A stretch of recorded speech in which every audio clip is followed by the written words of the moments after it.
Annyeong, it's Mikey here, and guys, thank you so much again for just all your guys' support. Can't thank you guys enough for how far this channel is coming, and hopefully I can just keep doing this and keep growing this channel into something bigger. And please make sure to always leave comments to ways that I could maybe improve the channel or things that you'd love to see, and I'll try my best to, of course, accomplish them. Now, today I want to thank Epomaker. They actually sent me out the P87, and I'm gonna be honest, I did enjoy the P75, so the 75% version I actually thought was really well made, especially considering the price. And I'm really curious, is the P87 gonna live up to that expectations as well? So let's get straight into the video, and please make sure to like and subscribe. So starting off with the unboxing of the Epomaker P87. Now, I did have a really great experience with the P75, so let's quickly get this open. Of course, I'm gonna need something to get those tape off.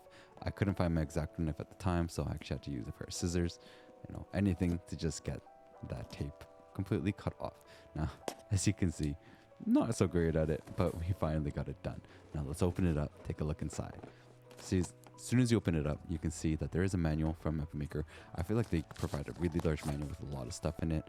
Now, we're going to take a look at the accessories box, see what's inside. We get 3 extra switches, so it's going to be with the Wisteria switches.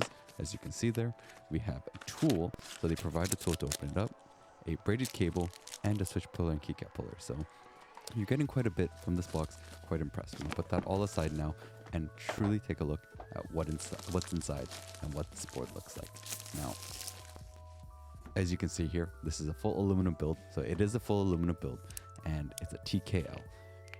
I do love the design of it. It's super clean, very, very, very clean of a look, pure black, which I really do enjoy. And it has this LED there and see on the above the arrow keys. And let's weigh the board before we do a sound test. It weighs 1.73 kilos.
Now that we're done with the sound test, of course, we're going to have to open this thing up.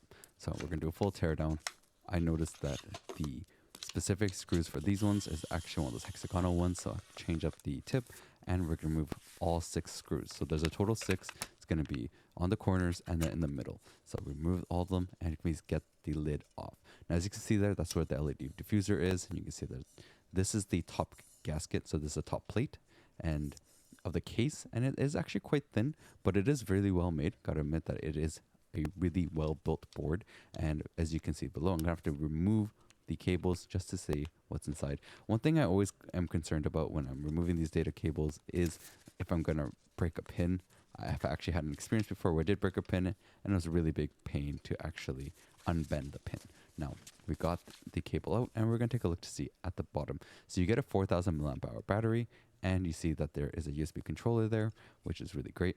It's actually separated, and it's actually built into the case. Now, you see those holes there. I'm just wondering what the purpose of them were originally. I think it's either something that Epomaker was planned to do originally, or I'm not too sure. But you do get the styrofoamy type of foam on the bottom. It does kind of feel a little bit styrofoamy. It is really thin though.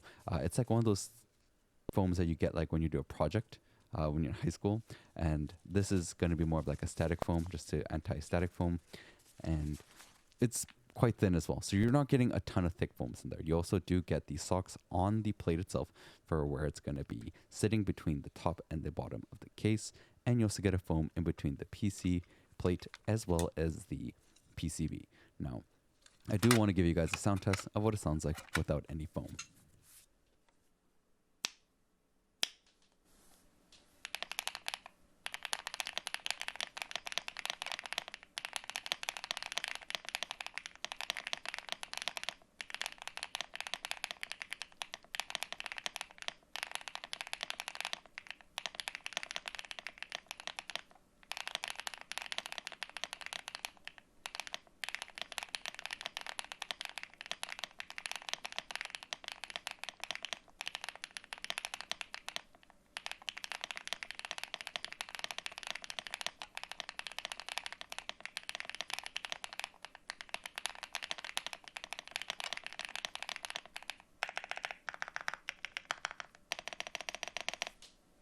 So now that we actually did a sound test without any foam, I actually want to do a modding of the board. So I'd like to kind of show you guys all the different things that you can do with the board and pretty much give you guys an idea of how you can mod something, make it sound maybe better. You don't always have to mod it.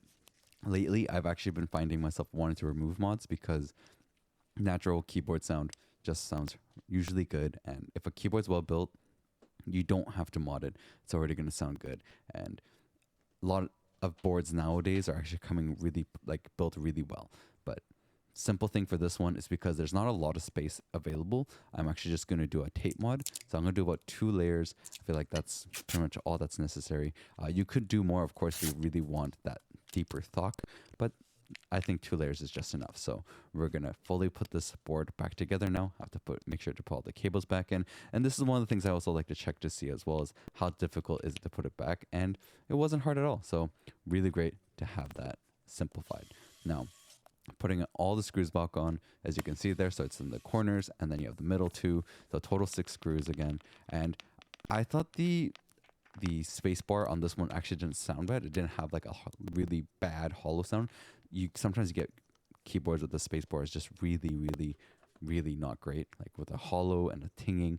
This one, it didn't really have that, but I'm just gonna add just a little bit of sound dampening foam inside the space bar. I don't think it needs a ton, because if you add too much, just note that if too much will actually mute it so much that it's kind of mushy and the spacebar doesn't sound great. So I'm just trying to add just a little as possible, just to help out with it, but not make it too heavy. And this car dampening really works well in terms of this, because you can cut up however size you like and then put it in as you need it. So let's go into the sound test of the modded board.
So going straight into review of the P87 and my thoughts on it.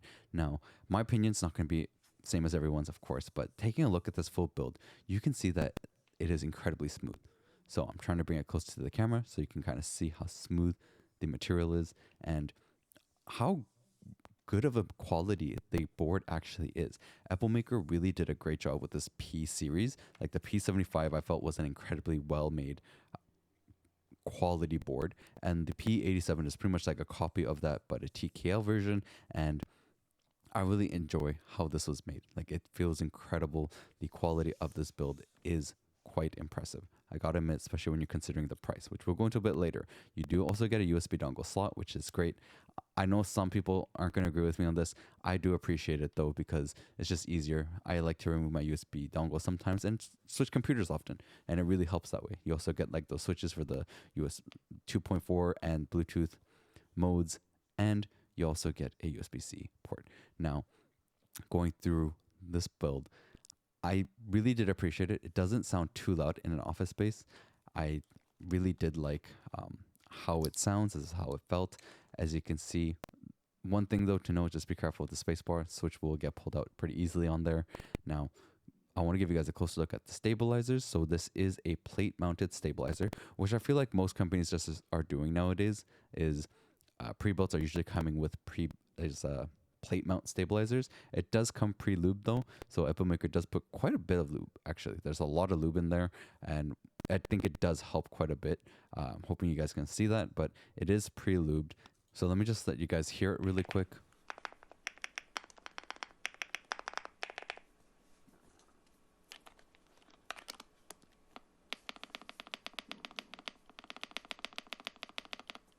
So as you can hear, the stabilizers don't have a ton of tinging, and it's actually quite well done. Now, the switch that's coming with this one, there are 3 different choices. You have 2 Wisteria switches as well as the Zebra switch. I personally think the Wisteria switch is probably the better one you can go with if you don't want something maybe too loud and clacky. The Wisteria switches I find are a little bit quieter on the P series boards than the Zebra switch. I did have the Zebra and the P75, and it honestly was just a bit loud and a little bit more on the clackier side.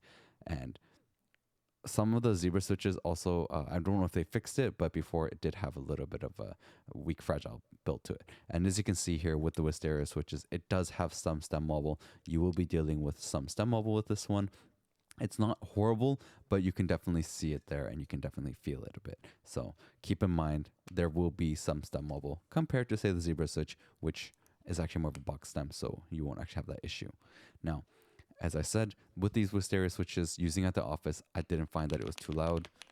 And like even talking over right now, it's actually quite good. And remember this, when you're in an office space, you have surrounding sounds. So even though it might sound kind of loud in front of you in your room, when you are in an office space, you are dealing with a lot more surrounding sounds that it actually is much quieter than you actually think it's going to be. It's just louder to you in front of you. Now, in terms of gaming as well, the Wisteria switches actually work quite well, very responsive. And I did actually play some games with it, and I felt it was really good, actually. Incredibly good for that. And of course, we have to check out the backlighting. So as you can see here, it does look kind of bright. It isn't actually dark, so the lighting that comes through is actually pretty good, and the backlighting is quite bright. But to keep note is that the Wisteria switches do change the lighting slightly. It's not perfect, and also the lighting's only good in an angle. If you're top down looking at it, it's actually going to be a lot dimmer. So keep that in mind. It's from an angle, like from looking down, like below to, like an angle of say 45 degrees, it will look brighter. But if you're looking at it like straight down, it is going to be a lot dimmer. So keep that in mind. And as well, if you're playing around with the Wisteria switches with the lighting, you will notice that the lighting won't be exactly perfect. Like it will be slightly off because of the color of the switch. Now, I do want to go into more of the P87. So as I was saying earlier, the pricing of this board is about 136 to 140 USD. So that's what you're looking at USD wise. So 3 different switches. It is available with VIA and QMK, which is really great. Honestly, I prefer this than using the softwares that a lot of companies have been using lately. So this is a big plus, like a huge plus. They say thocky and comfy. It is actually incredibly comfy to type on, but I don't know exactly if it's a pure thock right? The switches also, I wish Epomaker actually would spend a little bit more time going into making like maybe a thockier switch. Maybe they will in the future. I know the Flamingo one is actually quite thocky. Now, they have the download section on the bottom right. You want to make sure to click on the JSON for the VIA. You're going to have to download it. Once you download it, you just have to go into VIA and you have to go into load and make sure you've downloaded it in there. So make sure you go into load and then open up the P87 file. Then boom, easy. You get everything available for you on the VIA. Now you do get the choice of backlighting and also the logo. So you actually can choose the lighting for that LED strip above the arrow keys, which is really great. I love the fact that you actually have that option in the VIA. Incredible to see. And yeah, I mean, it's cool. But as I said, I was testing out the lighting right there and seeing how it worked with the wisteria switches. It just wasn't accurate. Like the yellow was actually coming out a lot more orange and pinkish. So keep that in mind for yourself if you are looking at the P87 with the wisteria switches. So I was just doing some testing, and obviously it didn't come out well. Not the most accurate as you'd want it to be. But as you can see, VIA with all the different availabilities is amazing. Thank you, Epomaker, for doing VIA support. Now, I like to use Keyboard Inspector because I don't have the exact tool to do latency tests, but we're looking at 1,000 polling rate, which is good. It's pretty much all you need for gaming. You don't actually need more than this. Having more like a Hall effect board just helps a little bit. Now, going back into reviewing this board compared to other TKLs, right? So this is at the $140 range. Around that range, you have like the ND TKL and other ones like the M-Chose GX87 and more. So let me just give you a comparison sound test.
So there's a Neo 80 that I tried, the GX87, the Crush 80, and the ND TKL. Now, the Crush 80 and the Neo 80 are a little bit more on the pricier side. They're around the 200 USD range. The ND TKL is actually around the 120 USD range, anywhere between 110 119 technically. And then there's the M-Chose GX87, which the light is around the 90 USD, and then the Ultra at like 140 at the same price as the Epomaker P87. Now, the M-Chose GX87, the light is with the 4,000 milliamp hour battery, and then the Ultra is with the 8,000. So it also comes with the easy, like quick disassembly. The NDTKL also is a quick disassembly. The P87 is not. So that's something to consider for yourself if you are wanting something that's has the quick disassembly to it, or you want one that's screw in. There's benefits to screw in where it keeps everything really stable and in. The ball bearing connections is good for the disassemblies, but also gives you a lot less room to kind of modify it compared to, say, one that you screw in, because you can actually tighten it. Now, if I were to, rate these into between like 1 to 5, well, technically the Crush 80 and the Neo 80 are in a completely different price range, and I believe that their quality is a little bit better in terms of the build. Specifically, the Neo 80, really think the quality on build on that is amazing.